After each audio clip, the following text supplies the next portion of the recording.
Anything less would be civilized.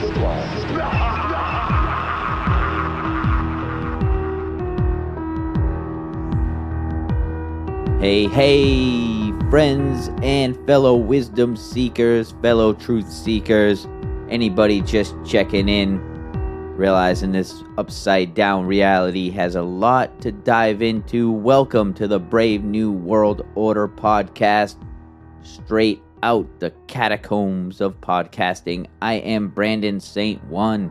I hope that you are all doing well. Thank you so much for joining me for this episode as we dive into the Abramelin Ritual, which is an actual occult ritual that is taken from the Book of Abramelin, or the Book of the Sacred Magic of Abramelin the Mage, which was written over 100 years ago by one S.L. MacGregor-Mathers. And the Book of Abramelin was taken from a 15th century French manuscript, and he translated, which became this Book of Abramelin. So I'm going to dive a little bit into what this ritual is about and some other people, famous occult practitioners that attempted the ritual or mentioned it in some writings of theirs. So we'll dive into that. But what the ritual is about is contacting your Holy Guardian Angel. Sounds crazy, right? So we're going to dive into that. But the reason why I wanted to dive into this is because I was led down a rabbit hole into the Abramelin, because I never heard of it before, until I saw this movie a little while ago called A Dark Song. And the movie has this ritual involved in the plot. So I'll dive a little into that movie, and we'll dive into the Abramelin and where it came from. We'll talk a little bit about its contents. But before we jump into the Abramelin and the movie A Dark Song, please, if you like the Brave New World Order podcast, take a second to hit subscribe, follow on whatever platform you listen to the podcast. Please share this with your friends, your family, anybody who you think might be interested in diving into this reality a little deeper than what's being told to us on the surface. Leave a review, please, if you like the podcast too. Anything to help crack that algorithm, because that's the only way this is going to get done. I don't put any ads on here. I don't plan on putting any ads on here. I just want to talk into this microphone. I don't really go out and promote this on social media, so I really am counting on you to share this and like it and follow if you're enjoying it. And please leave a review. And also, if you're a listener on Spotify, I put a Q&A. There's a question there. You can answer it. I don't know. It's up to you. I'd love to hear from you. You can also email me, the Brave New World Order podcast at gmail.com. Follow me on Twitter. Really, I don't use it very much at all. I go on there, I scroll. I used to post when I had new episodes coming out, but I don't even really use it for that because I really don't care. But you can follow me on there at Brave NWO Podcast. You can DM me, whatever. That's all I really use it for. So yeah, like, share, subscribe, follow, leave a review. And if you really want to help out, there are a couple links in the show notes for you to help support the show. And I thank you all so much for doing so. And I also thank everybody just for being here, joining me on my journey dissecting this reality. So enough out of me and my shameless self-promotion. Let's dive into the Book of Abramelin, or the Book of the Sacred Magic of Abramelin the Mage, and the movie that led me down the rabbit hole, A Dark Song. Okay, first things first, the reason why I wanted to talk about this, like I mentioned, was I saw a movie called A Dark Song. And it was about, I'm not going to spoil it for anybody, but I'll just talk about the basics of it. So it was about a woman who was grieving from her child who was murdered and kidnapped by an occult group of teenagers. It doesn't really get into that much, that whole part of her life. It just mentions it like to build up the storyline that she's like really grieving, and her grief is pushing her to the extreme. So the extreme is seeking out an occultist to perform a ritual so that she can ask her Holy Guardian Angel to allow her to speak to her dead son again. So the movie is a slow burn, but it's really good. It's not your typical Hollywood production. It's definitely not fucking around, I'm telling you that much. So that's the basic premise of the movie, and it gets into the preparation for the ritual, and then they go through it, and then it has a pretty wild ending. So I definitely recommend checking it out. So I saw this movie, and then I was really interested in what it was about, and I dove deep into the Abramelin so that I could talk about it with you. So this ritual gained popularity because of this book that I mentioned in the intro called The Book of Abramelin, or The Book of the Sacred Magic of Abramelin the Mage, that was written in the early 1900s by S.L. MacGregor-Mathers. And this guy, he is one of the piece of shits affiliated with Aleister Crowley in the Hermetic Order of the Golden Dawn. And a lot of what Crowley was into is taken from this Book of Abramelin. And supposedly he tried to perform the ritual and didn't complete it, which is very dangerous. So Crowley's buddy Mathers translates this story from French manuscript, and it tells the story of an Egyptian mage named Abramelin, who taught a system of magic to Abraham of Worms, who was a German Jew presumed to have lived from 1362 to 1458. And the story tells about Abraham of Worms describing his journey from Germany to Egypt, and reveals Abramelin's magical and Kabbalistic secrets to his son Lamech. And the text dates itself to around the year 1458. And you have to think about the time. Around that point in time in Worms, the Jewish people were being expelled from that area. So Abraham of Worms tells the story how he found Abramelin the Mage living in the desert outside an Egyptian town, which borders the Nile. Abramelin's home sat atop a small hill surrounded by trees. He was an Egyptian mage and taught a powerful form of Kabbalistic magic to Abraham. He discussed nothing but the fear of God, leading a well-regulated life, and the evils of the acquisition of riches and goods. And then Abramelin made Abraham promise that he would give up his false dogmas and live in the way and law of the Lord. He then gave Abraham 2 manuscript books to copy for himself, asking for 10 gold florins, which he took with the intention of distributing to 72 poor persons in Arakai.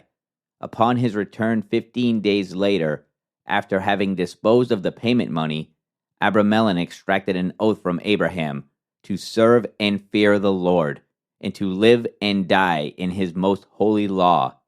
After this, Abramelin gave Abraham the divine science and true magic that is contained within the 2 manuscripts, which he was to follow and give to only those whom he knew well. So, pretty much inside these texts, like I said earlier, is a ritual and instructions on performing and preparing for this ritual so that you can meet and talk to your Holy Guardian Angel. But it's not just that. You have to summon and bind 12 kings and dukes of hell and control them and remove their negative influence on your life. So this is some pretty fucked up shit that me personally, I wouldn't fuck around with this stuff. I just think it's interesting. It's out there. I really don't recommend dabbling into any of this stuff. I think it's probably dangerous, but man, it's so damn interesting to me. So I want to talk about it. It's one thing to be interested in this stuff and to look into it and read about it because it's fascinating. But when you start seriously contemplating summoning 12 kings and dukes of hell, I think that's a line I don't want to cross or even step near. So that being said, before you can even try to summon these demons, you have to do a purification process that could last as long as 18 months. But when Mathers translated this from the French text, he slimmed it down to only 6 months, taking off a whole year of the process. And there's a lot to be said out there about Mathers' translation and that he cut a lot of corners and fit in different things that he wanted to be in there. Because Mathers, like everybody else that seemed to be around Crowley, was pretty shady. So there's some debate as to how long this purification part of the process actually has to be. But what the process entails is isolating oneself as far away from society as possible, away from all electricity and internet, TV, any type of outside influence. A lot of people try to move out to the woods, to a cabin to perform this. And that's what the woman and the occultist did in the movie A Dark Song.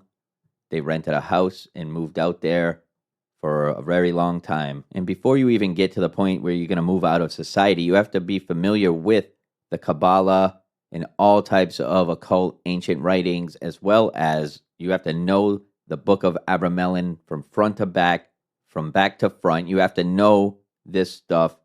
You have to know it really, really well. This isn't something that you're just going to jump into one weekend or one year and just have some fun with it. This is something you have to be really knowledgeable about. There are rules to this, and you have to know them all. You can't cut corners. You have to pray a lot on the Sabbath day, observe the Sabbath, which is on a Saturday, because this is Kabbalistic, so it's very Jewish. So there's lots of praying, lots of fasting, no eating of any kind of meat. You have to purify your body to the utmost perfection. So once one purifies themselves, studies all the literature, knows all of it front to back, knows what they're doing, knows all the rules, their intention is set, and they are pure with their thoughts and intentions, then you can begin the ritual. And once you begin this ritual, there is no stopping. You cannot stop the ritual. It's very important, because once you summon these demons and try to bind them, they are going to want you to stop. That is their main goal. They will try to trick you. They will start messing with your head. They are tricksters. They will really try anything to get you to stop the ritual, because once you bring them in and you summon them, then they have reign. They can do things that they weren't able to do before. And the whole point is to bind them once you have them summoned, so that they can't do things to you, and you can infect their influence on you. So if you stop in the middle of it, you just freed them without binding them, and they have free reign to do whatever they want and fuck with you and make your life a living hell, as opposed to following through with it. And then when you bind them, you can make them grant you powers and stuff and lead you to hidden treasures. You can cast love charms, the ability of magical flight, the secret of invisibility. And those are just a few examples of what can be granted to you if you complete the ritual. But please don't attempt or try to complete this ritual. I don't condone it. I mean, do whatever you want to do. Have fun in life, whatever path you go down, but just be careful. That being said, let's keep moving on with the Abramelin Ritual, and I was talking about the importance of completing the ritual once it has begun. And I came across this story about Aleister Crowley, who started the ritual but didn't finish it because he had to leave and go back home because there was a schism in the Golden Dawn. They were arguing, they were going to break up, everybody was upset. So he began the ritual in Scotland at this house in Loch Ness, which is interesting because supposedly some people blame him for the appearance of the Loch Ness monster. I've never actually heard that before until I started diving into the Abramelin, and I came across this story, like I said, that he got this house. It was called the Boleskine House in Loch Ness, and he started the ritual, and weird shit started happening. And there are some notes from his journal that he wrote, quote here, "One day I came back from shooting rabbits on the hill and found a Catholic priest in my study. He had come to tell me that my lodge keeper, a total abstainer for 20 years, had been raving drunk for 3 days and had tried to kill his wife and children. And he even tells of a local man he had hired for general labor going mad and attempting to kill him, and a local butcher accidentally cutting off his own hand while reading one of Crowley's notes. And the locals, after he left the Boleskine, or Boleskine, I don't know how to pronounce it, but shortly after he left, the locals started complaining about black clouds that were lingering over the house. And while he was back home, he heard about these clouds over the Boleskine house, and he wrote in his diary acknowledging the weird happenings. He says, quote, "Besides these comparatively explicable effects on human minds, there were numberless physical phenomena for which it is hard to account. While I was preparing the talismans, squares of vellum inscribed in Indian ink, a task which I undertook in the sunniest room in the house, I had to use artificial light even on the brightest days. It was a darkness which might almost be felt. The lodge and terrace, moreover, soon became peopled with shadowy shapes, sufficiently substantial, as a rule, to be almost opaque. I say shapes, and yet the truth is that they were no shapes, properly speaking. The The phenomenon is hard to describe. It was as if the faculty of vision suffered some interference, as if the objects of vision were not properly objects at all. It was as if they belonged to an order of matter which affected the sight without informing it. So there's some evidence of some weird happenings at the Boleskine house in Crowley's writings, and after he left, it changed ownership many times, with the various owners reporting all types of terrible stuff happening, weird instances of bad luck. One famous owner of it was a British actor named George Sanders. He tried to start a pig farm on the property and failed miserably, with all the animals ended up dying. And there are reports from Anna McLaren, who was the housekeeper at the Boleskine property. And she talks about a retired army major who ended up suiciding himself in Crowley's old room. And she describes the story of discovering his body from a dog bringing her a bone, which ended up being a part of his skull. And when she went searching for the army major, he was dead, and he blew his brains out. So there are some interesting events that occurred at the Boleskine property after Aleister Crowley attempted, but did not finish, the Abramelin Ritual, and that energy has been lingering on there ever since, and quite possibly led to the manifestation of the Loch Ness Monster. Pretty wild shit. A whole podcast could probably be done just on the property itself. Jimmy Page from Led Zeppelin, famous guitar player, who has been known to be into the occult, probably sold his soul to the devil to get the success that he has. He bought that property at some point. I don't think he owns it anymore. I think a foundation or some kind of trust owns it now. But it has a lot of shit going on in it. I definitely recommend going down that rabbit hole for yourselves too. So it's all very interesting stuff. And definitely, if you are going to, which I don't recommend, attempt something crazy like the Abramelin Ritual, definitely follow the rules, know what you're doing, don't start it and then stop it and leave a portal to dark entities or the possibility of such things. Just be careful out there, everybody. Let's move on to more of the contents of the Abramelin. The practical magic that is listed in the Abramelin has to do with magic squares.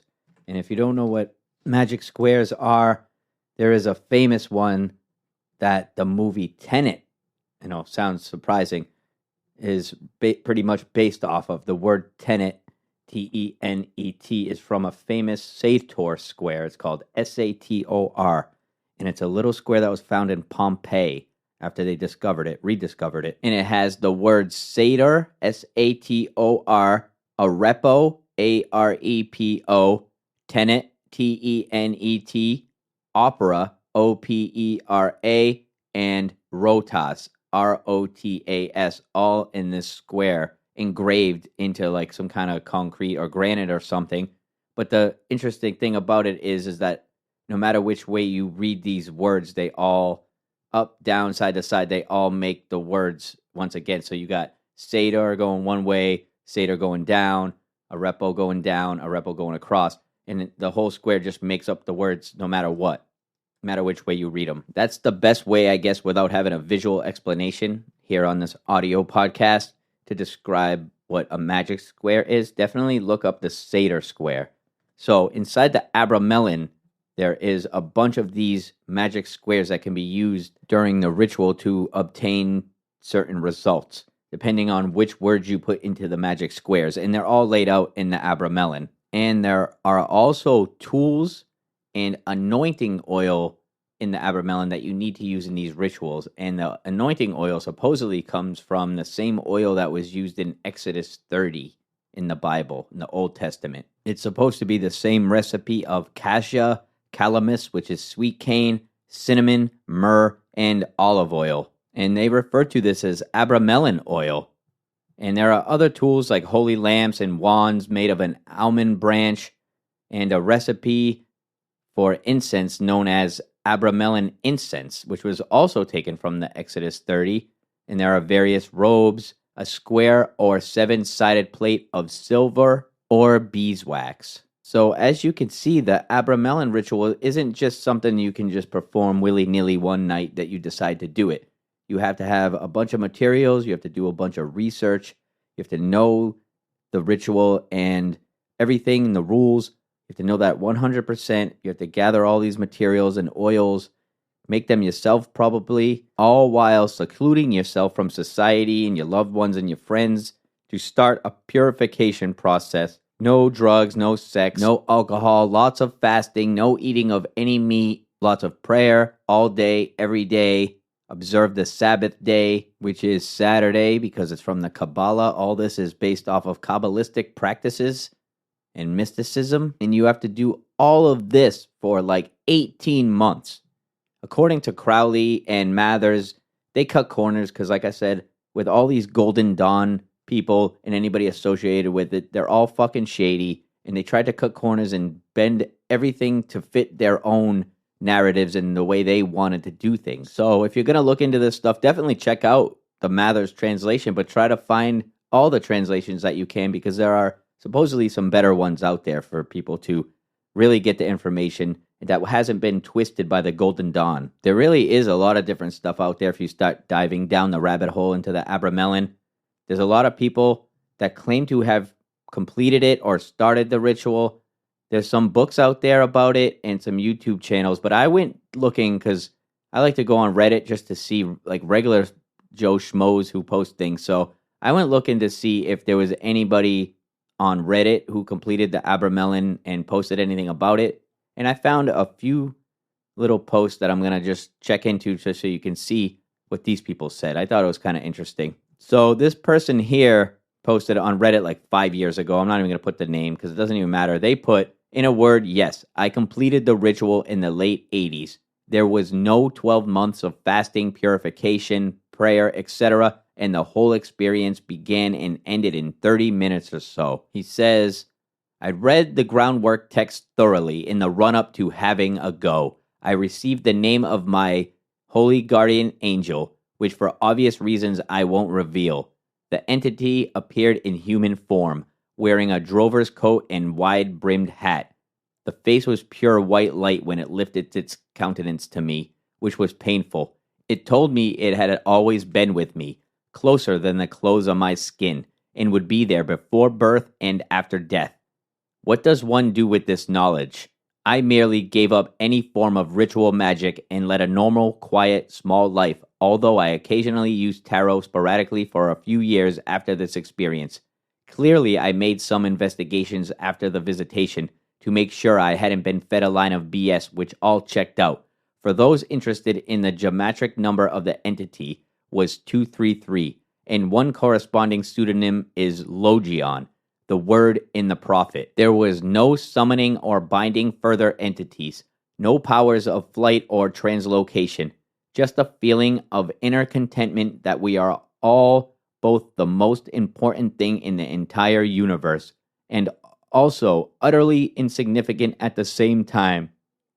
A sort of magical quantum superposition. So that's one Reddit user's experience with the Abramelin. I take it with a grain of salt because of the fact that he says it all began and ended in 30 minutes.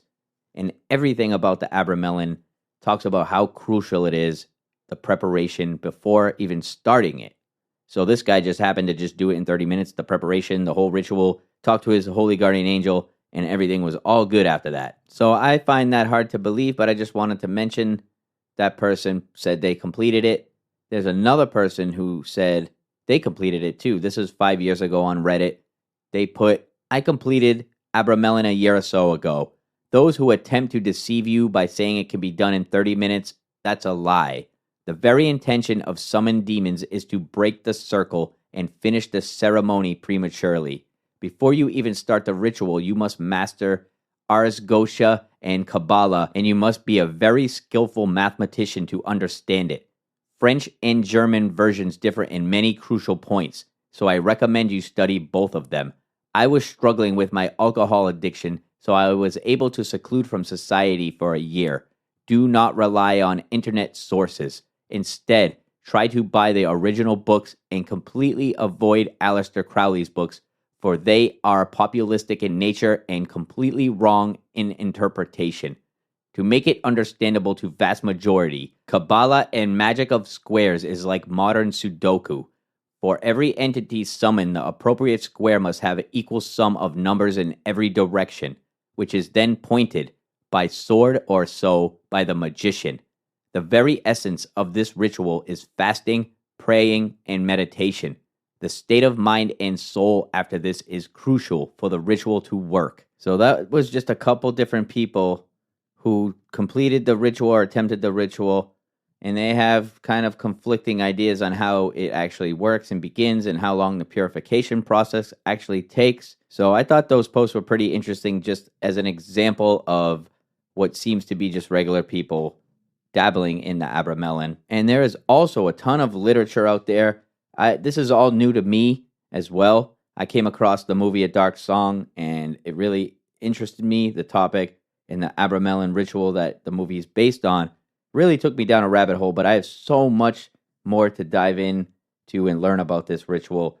There is a book by a man named William Bloom called Sacred Magician that is all about his experience doing the Abramelin ritual, and I definitely want to check that out. There's a man named Ramsey Dukes who has the Abramelin Diaries that has his experience with this as well.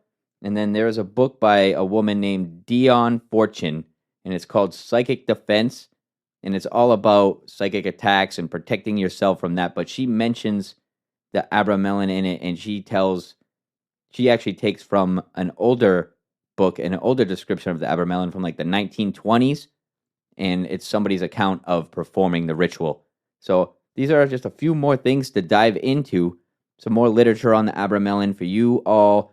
If you want to go down that rabbit hole with me, I'm going to be looking for these books as well, looking for more information on this. I find it so very fascinating. And of course, the Golden Dawn, Aleister Crowley, attached to it, makes it all more fascinating. And the fact that Crowley attempted the ritual near Lake Loch Ness in Scotland, which is famous for the Loch Ness Monster, but that monster didn't turn up till after the ritual was performed. That's what some say. I'm going to dive more into that as well, but I find that interesting. Imagine he tried this ritual and he just abandoned it in the middle, but he opened up like some kind of portal, some kind of dark energy in the property or at the property and created some kind of entity that crossed through. Who knows? Very fascinating, very interesting. So I want to thank you all so very much for joining me on this journey. This stuff is very interesting to me. I am no expert, but when I come across something that I find to be extremely interesting, I want to share it with people, and I want to share it with you, my lovely listeners and followers of the Brave New World Order podcast. Thank you again for coming along with me on this journey into the Abramelin, the sacred magic of Abramelin the Mage. So I found it very interesting. I hope you did too. If you did, please leave a review on whatever platform you listen to this podcast and share this with your friends, family, and random people everywhere you go. Also, if you're listening on Spotify, there is a question there. If you want to answer it, you can help out the Brave New World Order podcast, crack into that algorithm. Also, take a second to subscribe, like, follow, all that good stuff. And if you really want to help out the Brave New World Order podcast, there are a couple links in the show notes for you. You can click those and you can help out. Any little bit helps. I thank you all from the bottom of my heart coming along with me dissecting this reality. I really appreciate each and every single one of you. I will be back diving deep into more esoteric and out there, outside of the box ideas. Please reach out if you want to say what's up. The Brave New World Order podcast at gmail.com. Follow me on Twitter at Brave NWO podcast. I love hearing from you. So reach out. Let's connect. I will see you very soon. In the meantime, stay positive. Question everything. Think for yourself. Much love. Peace out, everyone.